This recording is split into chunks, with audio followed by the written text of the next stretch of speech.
Hi, I'm Rahila Muqaddam, and this is my final project for COETAIL. My focus has always been on wanting to build the 21st century skills of my students. I looked at the 2016 ST standards and I thought, I want them to be empowered learners and for that, they need to be knowledge constructors, innovative designers, computational thinkers, creative communicators, and global collaborators.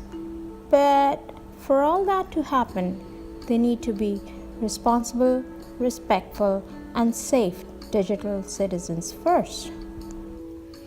So, how do I bring that all together?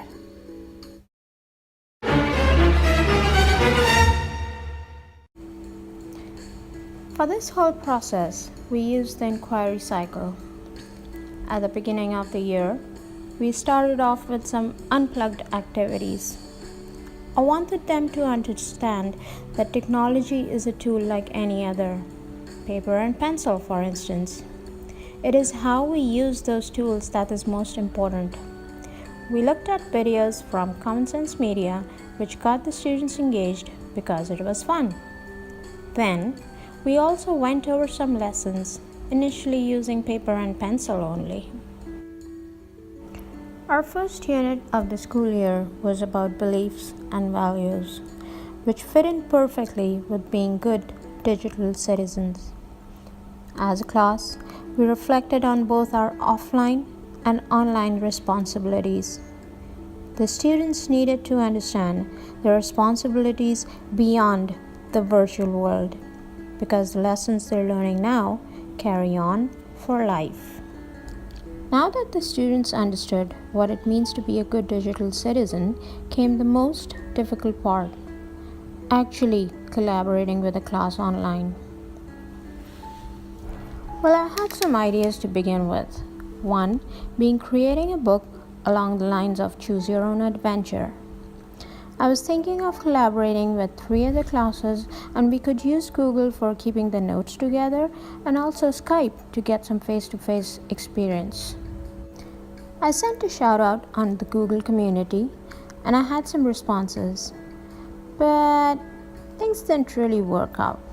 So it was back to the starting point again.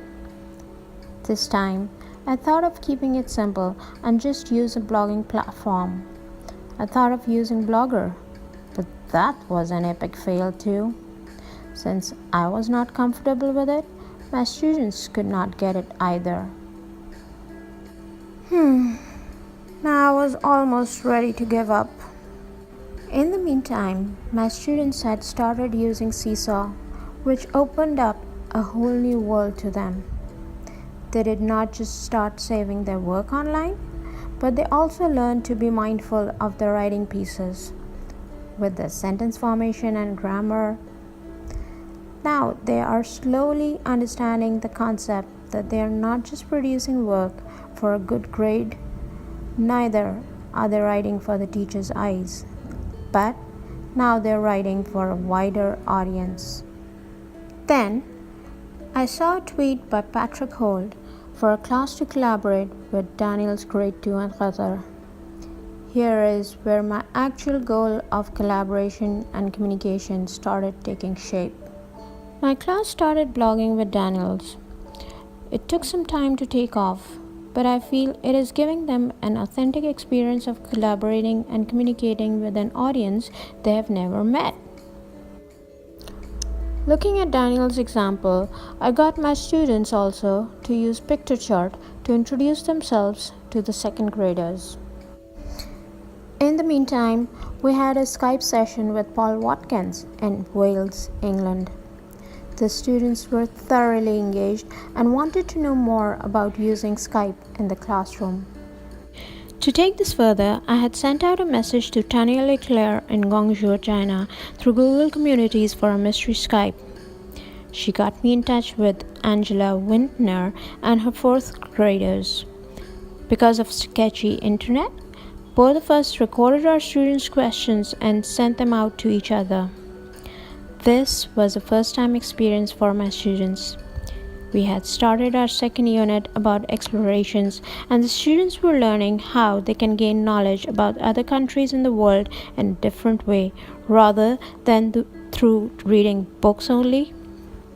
This was an engaging activity as they tried to figure out the location of the other class by using Google Maps and the world map on the class wall. It was not so much about using Skype, but just a simple matter of learning across borders from someone their own age. Another exciting experience for them has been the traveling teddy bears. They're very excited for February when Daisy the bear will reach us.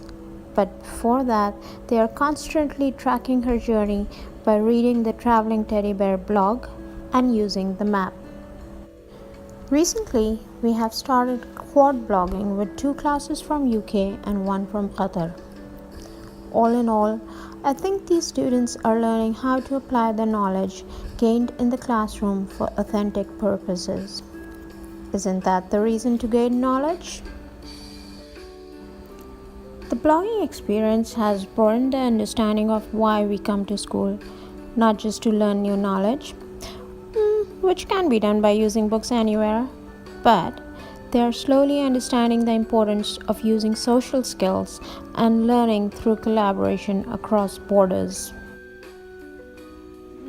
We are on this website. It's called CC Search.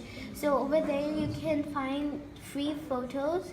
So then there are also photos which you need to cite, and we also have free photos.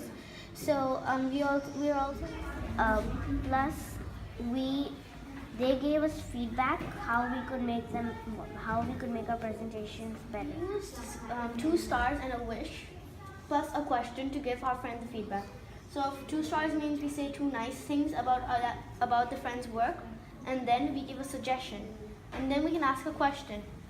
Also, blogging has made learning in the classroom a little different because this is the first time we're blogging, and when we quad blog with 4 other classes in different countries, we learn about their country and how they do work.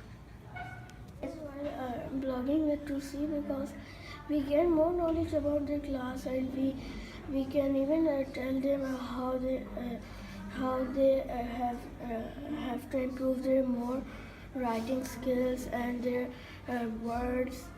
They even write their stories, and they even tell us about themselves, how they how. Yes, well, I really like quad blogging because it's a good way of communication with other countries and other cultures. We get to know a lot about technology and a lot about blogs while we quad blog with other blogs. We know a lot about different type of ways which we quad blog, like hyperlinks and websites and blogs. This is a good experience which I had, so I can learn a little about digital citizenship, and I could learn about culture while we to blog with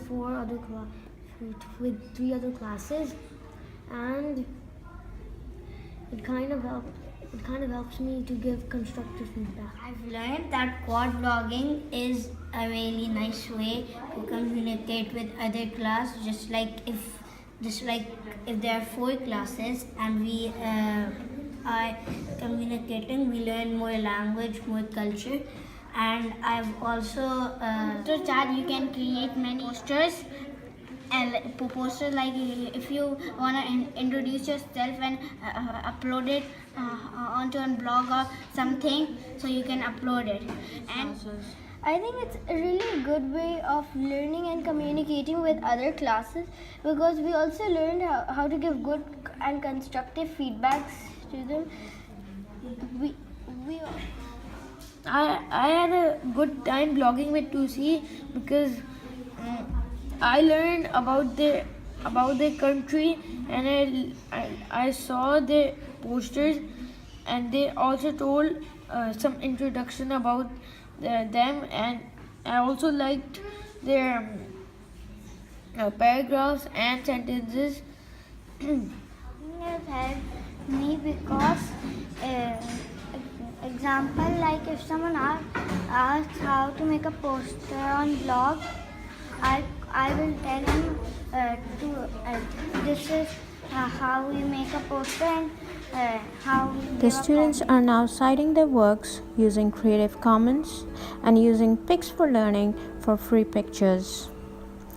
They are now looking into free music for using when they actually start making videos of their own. So, did I meet my goals? I think this is just the beginning. Meeting goals would mean we are at the end of our journey and we are nowhere near the middle yet.